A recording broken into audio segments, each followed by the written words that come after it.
And I learned that, the kind of logical choice that I had always thought would be balsa wood. Mm-hmm. Not true. It's really basswood, which is a little firmer and doesn't curl as much. It's not as fragile as balsa wood.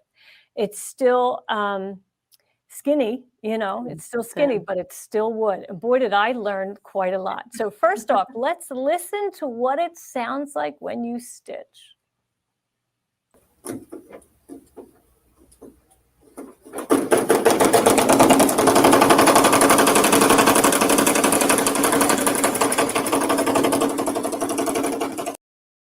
So it's loud, right? Think about it. It's a needle piercing wood. So it's loud, which is why we didn't do it live because, you'd have to listen to that whole thing live. So, but, I never broke a needle. Yeah. I did about 60,000 stitches and I only had one thread break, which wasn't bad, I thought. Nice. No. Yeah, I did use an 85 sharp needle, Triumph needle. So it worked out really well. So let's watch it stitch out. So Ashley, it starts off like, I learned several things. First off, tiny running stitches are going to be invisible on wood. So thick, like chunky satins are probably your best choice. Mm-hmm. Fill stitches, yeah, you most certainly can use fill stitches, but again, you're probably going to want a longer stitch length than you normally would. See, there was my thread break. Thread break, I saw that. Yeah, and when I say 60,000 stitches, I stitched this twice, and because the first time I just wanted to see if it was going to work, and then the second time I wanted to actually tape it. Yeah. Oh, Shirley Burling, this is funny. She goes, she is sewing right now. And when she heard that thunking, she thought it was her machine. Her machine.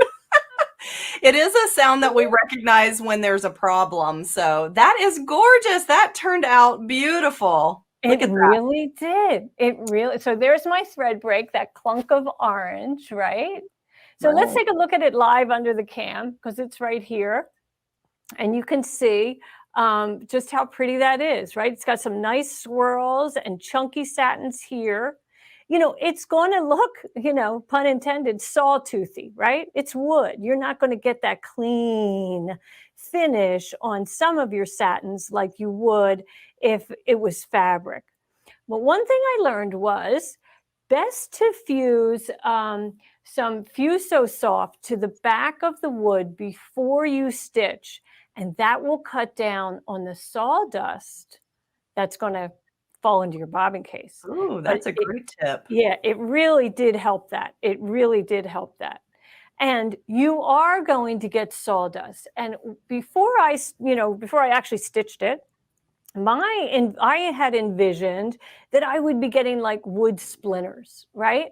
But it's really like you sanded the fabric over the bobbin case. It's really tiny little bits of sawdust.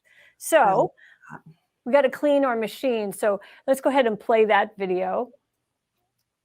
And you can see, so I removed the bobbin case and I put a little drop of oil, just one drop, on a folded over pipe cleaner. And then I swab the inside of the bobbin case and all the working parts that I can get the pipe cleaner to with that. And also, of course, the bobbin case itself.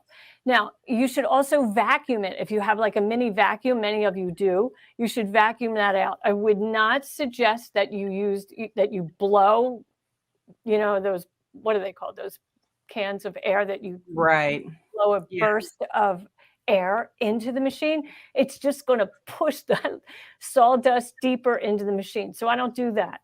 But I've been stitching on the machine since I did 2 pieces of this basswood, and it's fine.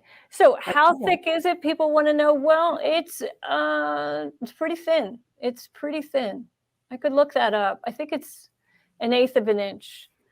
So Eileen, Retha Ranke said, do you have fabric on top or is it just the wood? It's just the wood. Just the wood, no fabric at all. And, I thought about painting the wood, but I would suggest not painting it Staining would probably work, but you're going to want that stain to really penetrate the wood, because you are going to, you're going to have some sawtoothing, right, around your satins.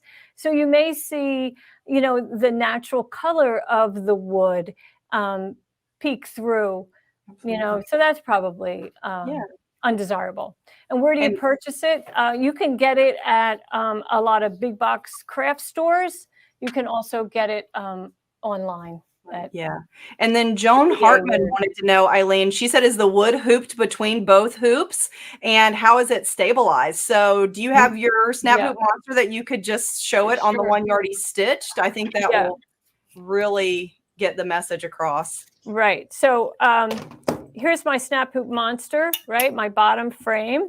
And I had fused the Fuse So Soft to the back of the wood. And I did that so that just to avoid the sawdust getting into the bobbin case. Now, I didn't use any stabilizer because, gang, this is wood. I mean, you can't get any stronger surface really than wood. And then I just, dropped that in place and made sure it was aligned underneath, and it holds really nice. I didn't have to worry about it falling apart. And of course, to go over to the machine, I did transport it with my plastic shield just because it's easier to carry. And then, it was all stitched right in, no stabilizer, right in. And why does it work in a monster hoop? Well, it works in a monster hoop because it's flat. Completely flat. And so Joan Hartman wants to know, is basswood better than balsa wood?